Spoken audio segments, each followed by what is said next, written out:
There was a bit of deliberate madness today in telling our children the story of the can-do pigs.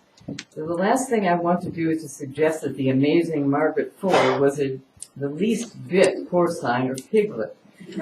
She was, however, a can-do Unitarian woman whose own story deserves to be told and retold.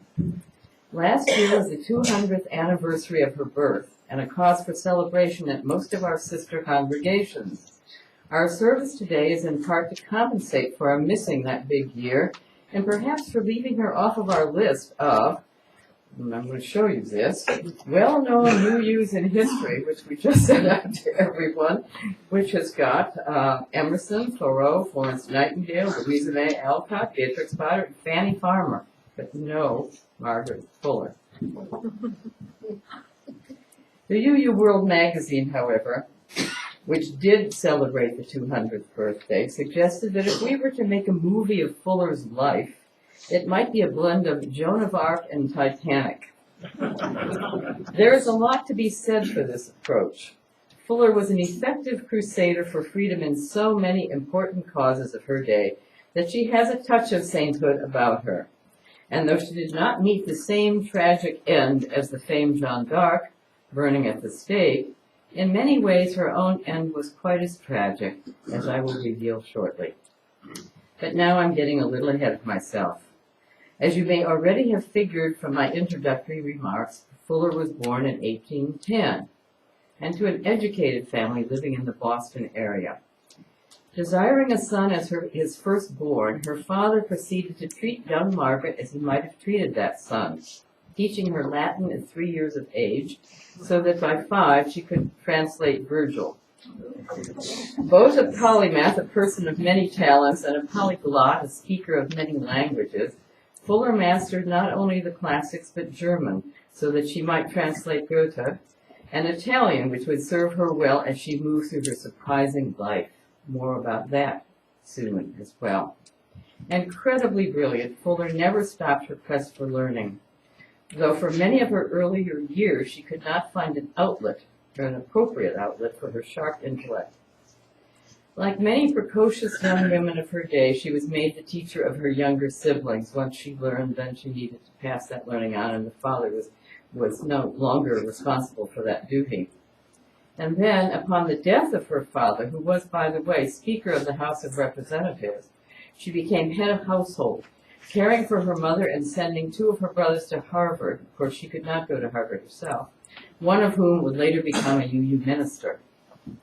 Her means of support came in part through her own teaching. First at the Temple School, founded by Bronson Alcott, a prominent Unitarian and father of Louisa May, who did make the list, and eventually through her conversations, and that I have in quotes, it's what she called them, conversations, weekly meetings with prominent women, where she primarily discussed literature and classical philosophy.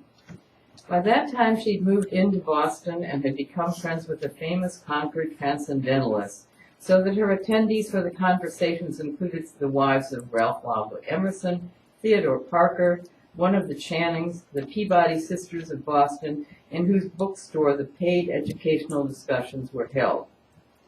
Fuller was captivated by transcendentalism, heard Emerson's famous American Scholar speech at Harvard, where you remember he called for self-reliance and faith in one's own true calling, basically. And she became so entwined with the movement that transcendentalists have dubbed her one of the 3 greatest thinkers of their group, Emerson and Thoreau being the other 2. If you want to hear more about this important group, in April and May, our Reverend Joy will be offering an entire course in transcendentalism. But back to the immediate story. Emerson himself took a deep interest in Fuller, and I can hear the sniggers already. She was a very good-looking woman, as you can see from the cover of your ordered service today.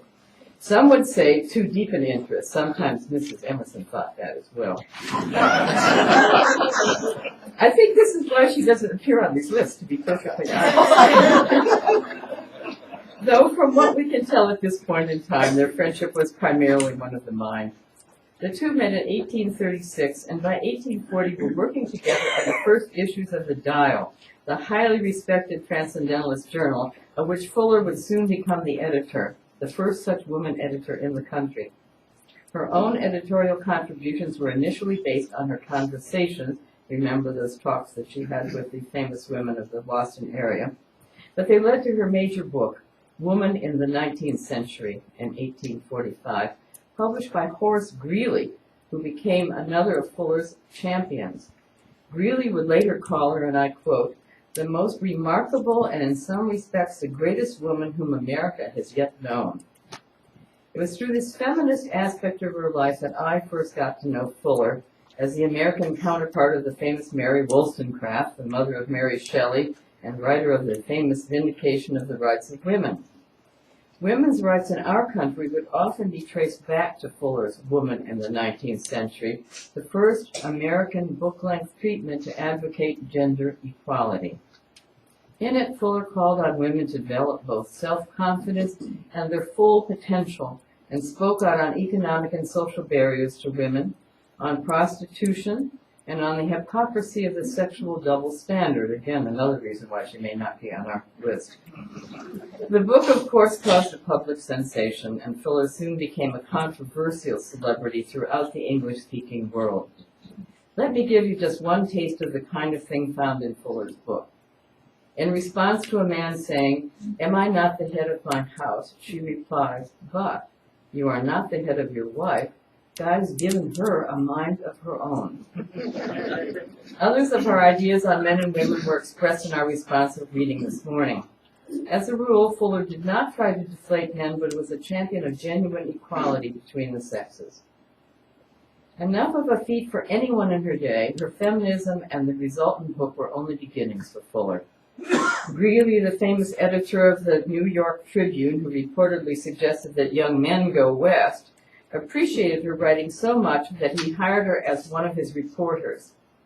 Fuller started out as literary critic, a role for which she was supremely well fitted, but her well-developed sense of social justice soon led her to other subjects, like the deplorable conditions in insane asylums and the plight of women incarcerated in women's prisons, both of which situations she investigated at first hand. As a journalist, she was able to write about what she felt were the most pressing American concerns of her time, like slavery and the condition of American native peoples, which she saw on a trip to the upper Middle West and was appalled by.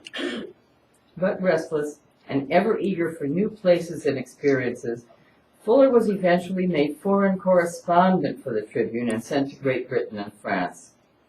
Europe also gave her a chance to meet with prominent people, so that while in London, Fuller met Giuseppe Mazzini, the leader of the Italian Revolution, who was then living in exile in England.